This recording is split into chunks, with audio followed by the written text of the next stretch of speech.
اللہ تعالیٰ نے قرآن کریم میں فرمایا یا ایھا الذین آمنوا صلوا علیہ وسلموا تسلیما، فرمایا بے شک میں اور میرے فرشتے نبی پر درود بھیجتے ہیں، اے ایمان والو تم بھی نبی پر خوب خوب درود بھیجو اور سلام بھیجو۔ اس کے علاوہ بے شمار مقامات پر اللہ تعالیٰ نے نماز پڑھنے کا فرمایا، خود نہیں پڑھتا میرا مالک، حج کرنے کا حکم دیا، زندگی میں ایک بار حج فرض ہے، زندگی میں ایک بار حج فرض۔ بعضوں کے پاس پیسہ ہوتا ہے مگر حج نہیں کرتے۔ حدیث پاک ہے، نبی پاک صلی اللہ تعالیٰ علیہ وسلم نے فرمایا جو باوجود قدرت، یعنی جس کے پاس استطاعت ہے، طاقت ہے، پاور ہے، پیسہ ہے، مال ہے، اسباب ہیں، حج کرنے پہ قدرت رکھتا ہے، جا بھی سکتا ہے، پیچھے اس کے گھر والوں کا سرکٹ بھی چل سکتا ہے، فرمایا اس کے باوجود اگر وہ حج نہیں کرتا تو پھر چاہے وہ یہودی ہو کے مرے یا نصرانی ہو کے مرے۔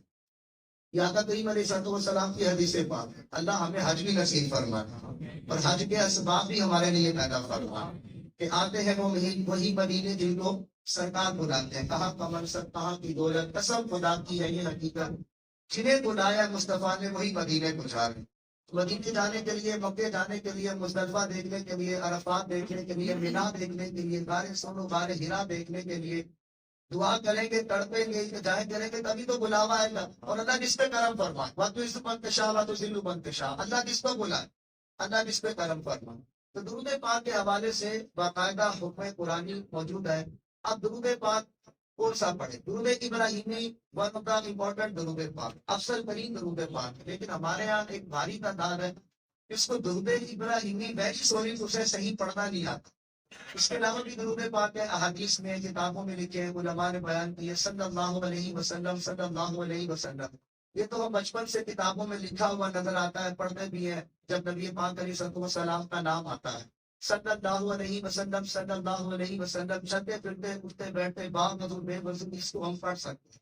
سیکنڈ ون، صلی اللہ علی محمد، صلی اللہ علی محمد۔ اس درود پاک کے حوالے سے لکھا ہے کہ جو اس کو ایک مرتبہ پڑھتا ہے اللہ تعالیٰ اس کے لیے رحمت کے 70 دروازے کھول دیتا ہے۔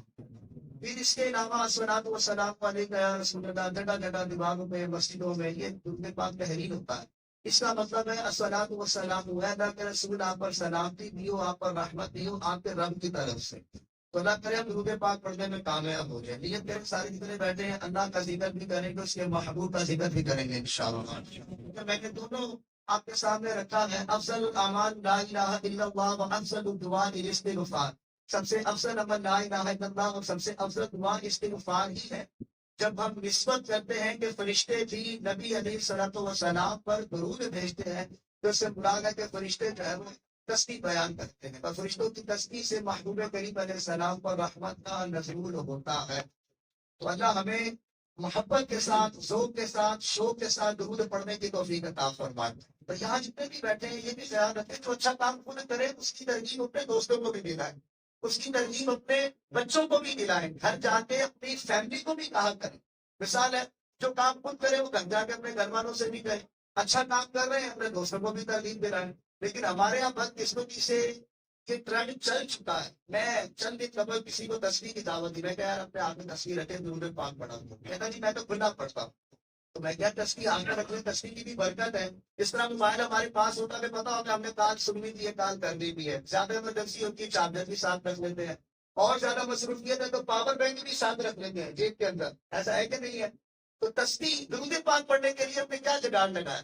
درود پاک پڑھنے کے لیے تصویر ہاتھ میں رکھتے ہیں، تصویر ریمائنڈر کرواتی رہتی ہے، بظاہر اس کی زبان نہیں ہے لیکن یہ ہماری زبان کی لگام ضرور بن سکتی ہے۔ جب یہ ہاتھ میں ہوگی تو ہم اللہ کا ذکر ہی کریں گے نا، جب یہ ہاتھ میں ہوگی ہم استغفار کر لیں گے، جب یہ ہاتھ میں ہوگی تو اللہ کی باتیں بیان کر لیں گے، جب یہ ہاتھ میں ہوگی تو پہلا کلمہ پڑھ لیں گے، جب یہ ہاتھ میں ہوگی تو درود پڑھ لیں گے، دنیا میں رہ کر آخرت کی تیاری کر کے اپنے رب سے جنت کو حاصل کر لیں گے۔